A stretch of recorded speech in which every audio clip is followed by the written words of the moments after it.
le monde, et voilà, on est enfin au salon de l'automobile, c'est la 87e édition. Je suis enfin arrivé, c'est vraiment beau, ça claque. Alors je vais vous présenter pas mal de bagnoles de ouf. On va voir qu'est-ce qu'il y a de nouveau, des nouveautés chez les différentes marques, chez les Allemandes, chez les Françaises, chez les Italiennes évidemment, comme la Ferrari 812. Et puis bah, j'espère que vous aurez pas mal de plaisir à nous regarder.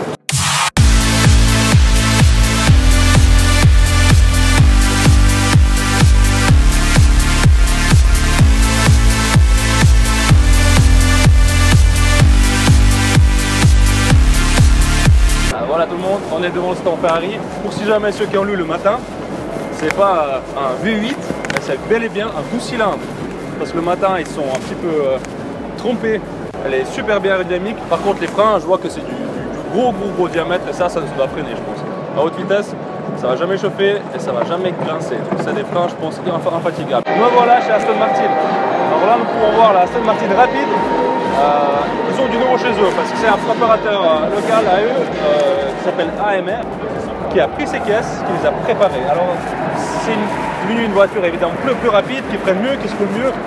Mes impressions, moi perso, au niveau de ces lignes là, sur le tableau de bord, sur le volant, sur le siège, je trouve que c'est une réussite. La petite ligne ici là, oui. Sur le capot, c'est quand même un petit peu grossier. Alors vous avez sûrement vu dans le film James Bond la DB10 et voilà la DB11, c'est la nouvelle remplaçante. Et la Vanquish Volante qui est à côté, c'est la Cabrio. Toutes les deux équipées d'un moteur V12 pour évidemment vous vous sentiez comme James Bond. La McLaren 720S. Qui dit 720S, pourquoi? C'est la remplaçante de la 650.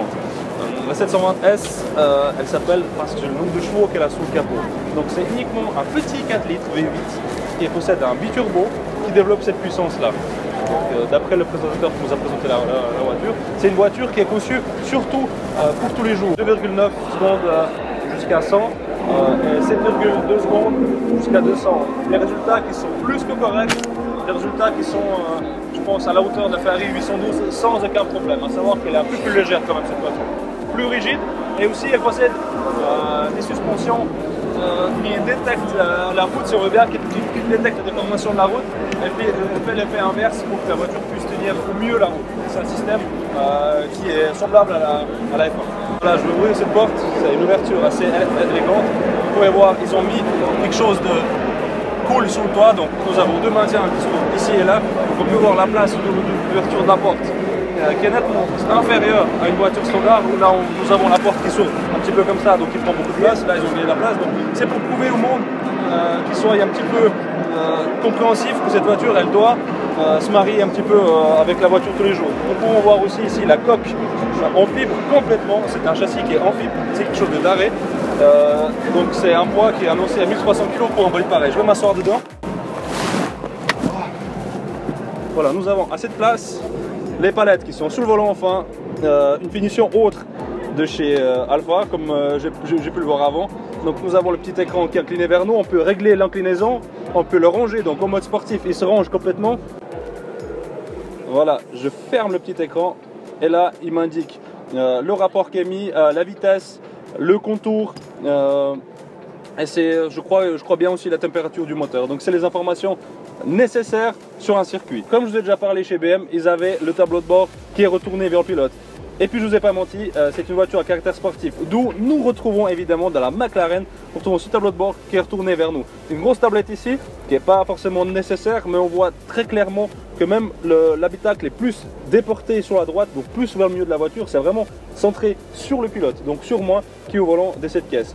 Alcantara partout, là ici, là-bas derrière, là ici, j'aimerais pas être femme de ménage de cette voiture parce qu'il y en aura à nettoyer. Hein. Petite McLaren, donc la BB McLaren, la 570, la S et puis la GT qui est juste là. Donc c'est des voitures qui sont plus accessibles, qui ont un petit peu moins de technologie. Vous avez l'ouverture de la vitre qui est assez originale comme ça. Donc fibre de carbone évidemment pour alléger au mieux. Et puis les vérins, je trouve que c'est pas vraiment le top. On sent un petit peu. Les matériaux aussi là, ils sont pas incroyables. Mais comment dire, Le prix est mis plutôt dans les résolutions d'ingénieurs de cette voiture. C'est plutôt le châssis, c'est plutôt la coque, c'est plutôt le moteur. Donc, ne regardez pas les petits plastiques qui sont par-ci par-là, qui sont peut-être pas de très haute finition. Enfin, nous avons le Range Rover Velar. Vous avez vu, vous avez senti cette présence un petit peu mystérieuse. Alors, c'est le modèle entre le Evoque et puis le Sport. Et puis, cette caisse, je trouve qu'elle a préservé ses formes de Range Rover, mais par contre, ils ont diminué la hauteur de toit. Elle est beaucoup plus aérodynamique, comme vous pouvez le voir là. Le pare-brise est nettement plus incliné en arrière. Mais surtout, quelque chose d'innovant de cette pièce, ça sera plutôt à l'intérieur. Vous avez la poignée qui s'ouvre un petit peu bizarrement. C'est un design qui est nouveau.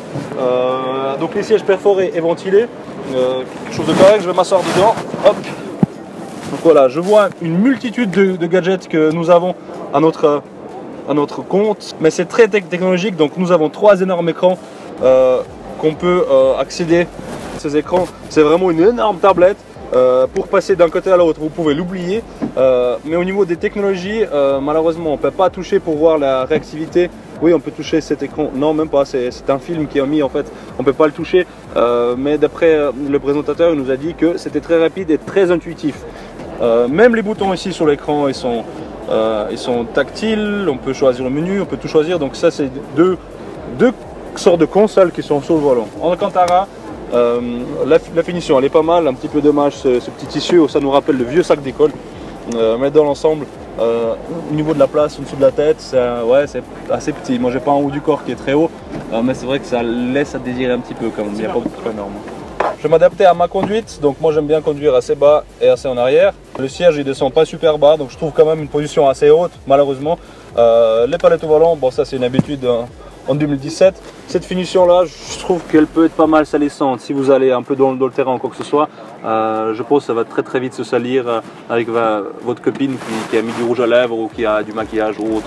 Donc je conseillerais peut-être pas de prendre cette finition là, malgré qu'elle soit très agréable à toucher. Je vois ces sièges ventilés, je me dis qu'on peut faire des kills et des kills sans transpirer là-dedans. Ces lignes là, ça souligne parfaitement bien la forme de cette pièce. Je vais ouvrir enfin ce coffre, le petit bouton, ouverture automatique. Heureusement on est en 2017, enfin ils ont compris qu'il faut le faire. Donc la place au niveau du coffre, je peux vous dire qu'on peut mettre quand même quelques valises, c'est pas impressionnant. La roue de secours, une roue de secours complète, c'est vraiment top. Rien de particulier, la fermeture, la finition du plastique, c'est vrai que ça laisse un petit peu à désirer. Mais bon, n'oublions pas que c'est pas du tout le haut de gamme encore de chez Range Rover. S'il s'agirait de moi, nous avons toutes les gammes de chez Range Rover ici. Nous avons l'Evoque ici, nous avons le Sport, nous avons l'Evoque et nous avons le Velar. Personnellement, j'aurais plutôt misé sur la technologie du Velar, parce qu'en Suisse, on serait plus adapté à avoir ce genre de voiture, car la technologie est mise en avant et surtout qu'elle est beaucoup plus pratique à être roulée en ville ou dans ces coins-là. On n'a pas besoin d'un monstre 4x4 comme celui-là, à mon avis. À part si vous avez une énorme famille, vous avez 2 enfants, des chiens et des chats et un petit peu. Alors nous voici le Range Rover Discovery. Ça reste une machine de guerre, ça reste une caisse pour les aventures. Vous vous rappelez certainement de l'époque où on pouvait faire le tour du monde avec cette caisse avec un seul service. Vous voyez ça? Vous voyez? Ça veut dire qu'on est chez BMW. Et le slogan de BMW c'est quoi? C'est le plaisir de conduire. Je me trouve actuellement à côté de la série 5 G30. Elle est venue pour remplacer la F10. Je suis un grand fan de BMW et puis celle-là, quand je la regarde en face, je vois déjà que c'est une bonne réussite. Je vois ce gros bouclier, je vois ces narines qui ont enfin rejoint les feux. C'est vraiment monstrueux. Je me rappelle des E12 ou bien des E28 où nous avions des calandres toutes petites comme ça. Là, c'est carrément le triple. Une caméra ici, pas super, mais le pare-choc il laisse vraiment une bonne trace de sportivité dans cette voiture. Enfin, m'asseoir devant dans cette caisse. Et voilà, je vais régler ma position d'assise pour moi. Le compteur full électronique, beaucoup d'écrans, beaucoup de choses qui sont nouvelles. Le volant, ils ont fait encore plus épais. J'ai l'impression qu'on doit avoir vraiment des mains de mammouth. Moi, j'ai des grosses mains, mais là, vraiment, il faut avoir vraiment de la poigne pour pouvoir se voler en main. Des palettes qui sont moins bien exprimées que les dernières. Enfin, ils ont mis ce bouton de chauffage au milieu de l'écran, au milieu du volant. Je vais fermer la porte. Fermeture assez agréable. J'adore ces lignes qu'ils ont fait. C'est une réussite, ces lignes-là. Mais c'est vrai que le volant il est vraiment énorme. On a l'impression qu'on est au volant d'un mastodon, d'un camion, quoi, j'ai l'impression. Mais pas mal du tout. Le plastique ici, c'est pauvre, ça laisse vraiment à désirer. Je ne suis pas du tout fier de ces petites choses là. c'est pas top du tout, la qualité est médiocre. Mais dans l'ensemble, le cuir, les finitions là, évidemment les montants et le toit aussi. Bon, on n'a pas pris l'option Alcantara, mais je trouve que c'est très pauvre. J'ai une BMW 34 et je vous garantis que de base, vous aviez le ciel de toit qui était 1000 fois mieux que celui-là. Quelques options cool, c'est le siège massant sur les deux côtés. Donc là, j'ai mis le massage. Là, je sens que ça me masse tout gentiment sur les côtés. C'est vraiment cool, c'est agréable pour une conduite proposante. J'ai l'impression qu'il y a une femme derrière qui appuie avec les genoux, tu sais, qui me masse un petit peu mon dos, qui dit « Chérie, repose-toi bébé, on est très loin, on va aller en Allemagne ». Nouvelle technologie, c'est le volume sonore qu'on peut faire avec le doigt, c'est de demander à la voiture de nous amener quelque part. Donc détection vocale, full 100%, et vous n'avez plus rien besoin d'appuyer, plus rien besoin de toucher. Donc un gros effort à ce niveau-là, et puis j'espère énormément qu'on aura l'occasion de l'essayer. Je vais rouler avec. C'est vraiment bizarre, je sens le siège qui se déforme dans tous les sens comme ça, qui fait des vagues sous moi. C'est vraiment spécial, mais c'est cool. Franchement, même sans vous décevoir, j'ai l'impression de me retrouver dans la F10. Le siège c'est le même, la position de l'assise c'est le même, le canapé, j'appelle ça le canapé parce qu'il est très confort, c'est le même plastique, les mêmes moulures, le même petit M à 2 balles pour évidemment vendre ta caisse. C'est vrai que devant ça change un petit peu, mais là à l'arrière, aucune particularité, mis à part que ça serait 2-3 petites touches en plus ici. Il y a un grand écran, mais ça évidemment c'est en option. Dans l'option de base, vous ne l'aurez pas, je vous garantis. Passage de la porte très haut, on se sent tout de suite en sécurité, on voit cet espace là, donc on voit que c'est super large. On se dit que s'il y a un choc, bah moi je vais pas ramasser, c'est quelqu'un d'autre qui va ramasser, ça c'est clair. Les nouveaux feux, le nouveau bouclier, le nouvel échappement, une motorisation la M550i, donc ça sera évidemment un 4 litres 4 biturbo, le moteur qu'il y avait dans les anciennes M5, il sera un petit peu moins performant, mais ça va envoyer quand même du lourd. Pare-choc sans autre, enfin ils ont mis ces déflexés, ces catadioptres dans la position horizontale et pas verticale comme c'était sur la F10, c'était pas très beau, ils ont compris l'erreur, ils ont corrigé. Vous êtes prêts? Vous entendez les pneus crisser là, vous entendez des burns, de la fumée. Pourquoi? C'est parce que les LM4 coupés, c'est la compétition. Nouvelle hausse de puissance, ça je vous laisse aller voir la fiche technique. Rien de nouveau, mais elle est quand même là, elle est quand même présente, et puis elle est quand même là pour punir avec son 3 litres biturbo. Les feux sont neufs, ils ont rajouté ce petit motif là, donc c'est des phares full LED adaptifs, c'est des phares intelligents. Dieu sait le prix de ces machins, mais en tout cas quand tu les as dans la vue arrière de notre rétroviseur, c'est quelque chose qui claque. La ceinture elle est gravée en fin M, donc ça déjà en ouvrant la porte on voit déjà que attention ça va être du hardcore. Ensuite les sièges avec 2 trous, je vous laisserai voir après. Le volant toujours le même, ils ont gardé le bon volant comme je les aime, c'est le volant M-Tech, ils ont tellement bien réussi que j'arrêterai pas de leur dire que c'est une réussite. Toujours le même pommeau, malheureusement comme je vous ai dit, mais la finition est top. On voit des coutures orange ici, on voit le cuir, on voit le multimédia, on voit un grand écran là, c'est top. Du carbone aussi ils ont ajouté, et puis un bon vieux frein à main comme je les aime, un vrai de vrai encore, pas un bouton. Rien de nouveau en gros, mais une voiture à punir des gros supercars. Et ça, je vous le garantis. Même du carbone sous le tableau de bord, putain. Le carbone, je crois que ça devient la mode. Les gars, on va s'acheter des t-shirts, des pantalons, des chaussettes, des casquettes, tout en carbone. Et comme ça, vous êtes le boss. Alors là, nous avons quelque chose de spécial. Nous avons la Mercedes Maybach qui a été faite, la G650. Donc c'est une version longue, haute et élargie.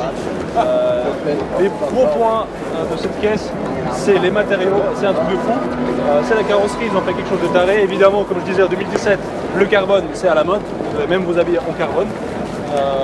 Elle est énorme, à l'intérieur il y a toutes les options possibles, même les maintiens des jambes, on ouvre la porte, nous avons le petit escalier qui redescend, c'est un truc de taré. Il n'y a rien à dire. Allez. Ils ont fait une GT en 4 portes parce que la GT simple coupée elle était magnifique, elle a super bien marché, et là nous avons une en 4 portes. Sublime, elle me rappelle quelque chose de la Tesla. Je vois ces lignes là qui sont assez du style Mercedes, mais elles sont très fluides, vous savez. Le pare-brise il se marie super bien que toi, ça fait une courbe incroyable.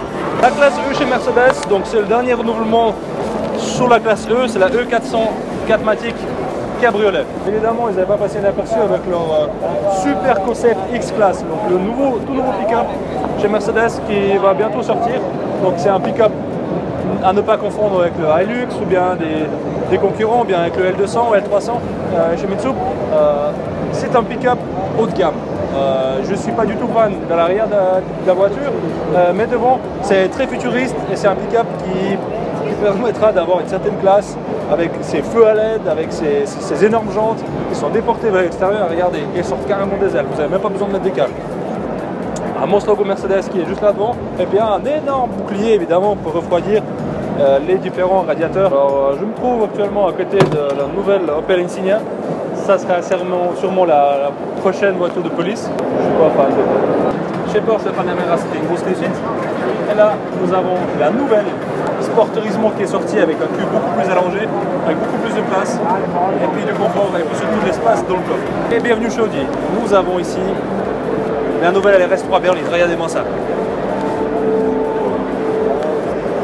Magnifique, très expressive au niveau de l'avant, une grosse calandre, des feux un peu plus fins que sur la S3, un look vraiment parfait. Moi je trouve que ça serait une grosse réussite avec 400 chevaux, elle risque de faire mal à tous ces autres concurrents. Donc cette voiture là c'est un énorme missile. Je vais me poser du côté du passager.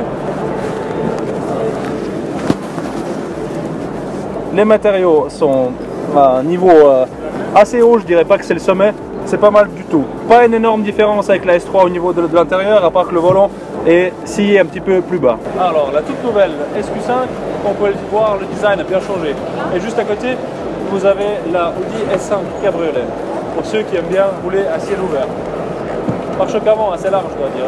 C'est large, quoi. Ça me merde, ça large. La nouvelle RS5 avec le tout nouveau moteur 2.9 turbo. Un look assez agressif des jantes, j'aime beaucoup. J'espère qu'ils ont fait un grand effort au niveau du moteur parce que le moteur était toujours déporté sur l'essieu avant, il sortait un petit peu et ça c'était un gros désavantage parce qu'elle partait en sous-virage. J'espère que là elle pourra enfin essayer de tenir la route avec la M3 ou la M4. Je suis enfin devant la Alpine, Renault Alpine, elle est revenue enfin sur le marché. On va voir les chiffres, alors elle fait 1 tonne 100 kg. Elle a une puissance de 252 chevaux. Et ce qui est le plus impressionnant, c'est que grâce à ce moteur qui se trouve au centre de la voiture, un peu plus à l'avant de l'essieu arrière, elle développe une performance de 0 à 100 km/h en seulement 15 secondes et demie. Donc c'est pour cette voiture-là, pour cette petite bestiole, c'est impressionnant, c'est incroyable. Alors je me réjouis de pouvoir l'essayer et puis de vous en dire plus une fois que je serai au volant. Les Américains, ils ont mis un moteur V8 de 6 litres de cylindrée avec un monstre compresseur qui sort 649 chevaux. Là, les Allemands, ils doivent se gratter un petit peu la tête parce que là, ça risque de faire mal. Alors voilà, je suis devant la Lexus RCF. Vous la connaissez peut-être pas encore, mais ça serait la concurrente pour la Mercedes C63 AMG ou bien la M3 F80. Donc ceux qui aiment bien les bagnoles japonaises, c'est une jolie caisse, un joli coupé, ça sera un 5 litres V8 développant 377 chevaux. Au niveau du design, ils ont fait quelque chose de fort. Un capot qui est en carbone, tout en carbone, donc tout allégé, et ça reste une voiture qui est en propulsion.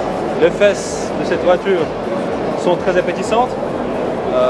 Vous avez ici un petit aileron qui va se lever à une certaine vitesse. C'est un gadget qui est pas mal. Je sens déjà une petite odeur qui est un petit peu, voilà, qui est pas superbe. Qualité, plastique, ouais, très pauvre. Je dois dire, concernant pour la Lexus, je trouve que ça vaut pas du tout la peine. Ici, les tableaux de bord, c'est un petit peu mou, mais ouais, les plastiques ici, c'est vraiment pas top qualité. Sinon, au niveau de l'assise, pas mal du tout.